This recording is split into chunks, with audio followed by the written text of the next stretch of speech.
Bonjour à tous, aujourd'hui on se retrouve pour la dernière vidéo de l'année 2022. Je vais vous montrer 5 livres qui m'ont marqué cette année. Vous êtes prêts? Alors en route pour la balade! Commençons avec la meilleure fin de saga lue en 2022. Il s'agit de la saga L'Héritage, donc l'histoire d'Eragon et Saphira. C'est à lire pour l'évolution des personnages. Dans le premier tome, je me rappelle, je trouvais que c'était un peu enfantin la relation entre Saphira et Eragon, mais c'était fait exprès, c'est pour mieux les voir grandir et évoluer.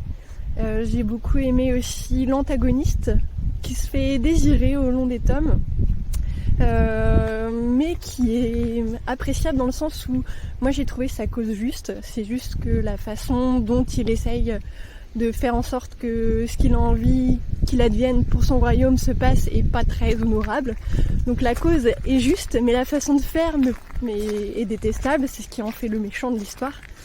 J'ai bien aimé aussi la richesse de l'univers avec tous les peuples, les us et coutumes de chacun, les langues inventées, et aussi le système de magie qui nécessite un apprentissage de longue haleine.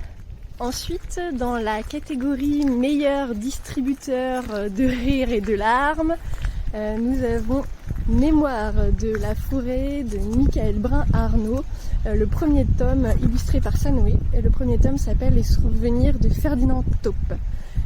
C'est l'histoire de Ferdinand Taupe qui essaye de se rappeler certains souvenirs, qui pour cela va se rendre dans la librairie de Archibald le renard qu'on peut voir ici, parce que Archibald il tient une librairie où chaque animal peut déposer le livre qu'il a écrit, et Ferdinand Taupe a écrit ses mémoires, ça tombe bien, sauf que, ah malheur, le livre de ses mémoires vient juste d'être acheté dans la librairie, donc Ferdinand et Archibald vont partir à la recherche de ce recueil, parce que Ferdinand en fait a la maladie de l'oubli-tout et oublie petit à petit tous ses souvenirs.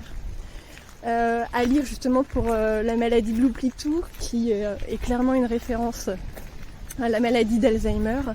Moi j'ai appris plein de choses sur certains comportements qu'on peut trouver étranges quand on connaît quelqu'un atteint de cette maladie.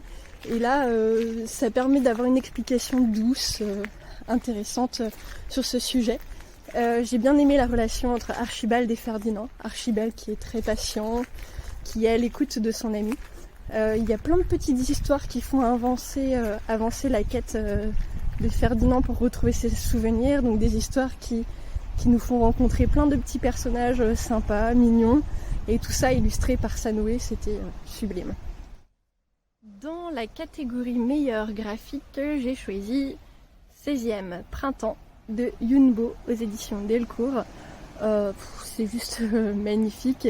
C'est l'histoire de Yeowu qui se retrouve, on peut dire, abandonnée par ses parents qui sont en train de divorcer. Elle est abandonnée chez son grand-père et sa tante, et ça va pas très bien se passer. C'est une petite renarde qui ne comprend pas pourquoi ses parents la laissent là. C'est une BD tendre, un récit initiatique avec plein de personnages auxquels on s'attache. Il y a notamment Yeowu qu'on suit dans son apprentissage de la vie. On la voit grandir au fur et à mesure des pages, de ses 4 ans à ses 16 ans. Et elle va être accompagnée par une poule qu'elle rencontre et qui va l'aider à réfléchir sur la vie, à prendre conscience de tout ce qui l'entoure. Et j'adore la métaphore tout au long de cette BD, la métaphore des fleurs, parce que la petite poule elle adore élever et faire grandir des fleurs, et elle considère Yeowu comme une jeune fille dont la fleur doit s'épanouir, doit éclore, et elle a notamment des petites phrases comme on ne peut pas passer de l'hiver à l'été sans passer par le printemps, pour montrer qu'il ne faut pas grandir trop vite. Ensuite, dans la catégorie du meilleur roman que j'ai failli abandonner plus d'une fois, 1984 de George Orwell.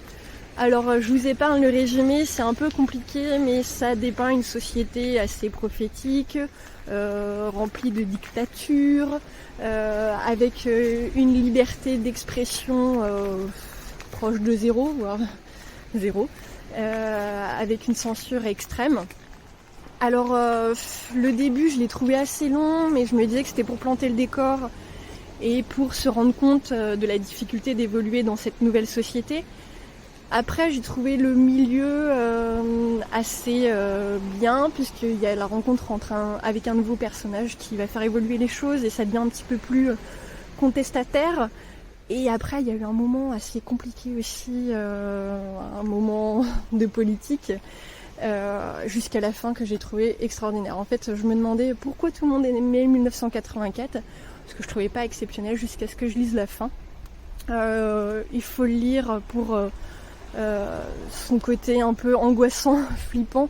Moi, j'ai retenu plein de petites phrases, comme vous pouvez le voir. Et la fin, moi, m'a beaucoup bouleversée parce que ça touche à la liberté de penser. Au départ, on peut se dire, bon, il n'y a pas le droit de faire ci, de faire ça. Ils essayent de contrôler la pensée, mais certains arrivent à rester libres jusqu'à la fin où ça tient qu'à un fil. Et ça, c'est très flippant, je trouve. Voilà, à lire si vous voulez être bouleversé, touché, secoué. Et enfin, je vais terminer par L'ours et la renarde de R. Onsedor. Donc je vous avais déjà parlé de ce roman et pourquoi absolument le lire, pour l'évolution des personnages, l'évolution de la relation entre Auroch et Picta, l'ours et la renarde, pour les thématiques d'injustice, de révolution, de racisme. Voilà, c'est magnifique, c'est très bien écrit. Et voilà, cette vidéo est maintenant terminée. N'hésitez pas à me dire en commentaire quels sont les livres qui vous ont le plus marqué pendant cette année. Je vous souhaite un très bon réveillon et je vous dis à l'année prochaine pour une nouvelle balade.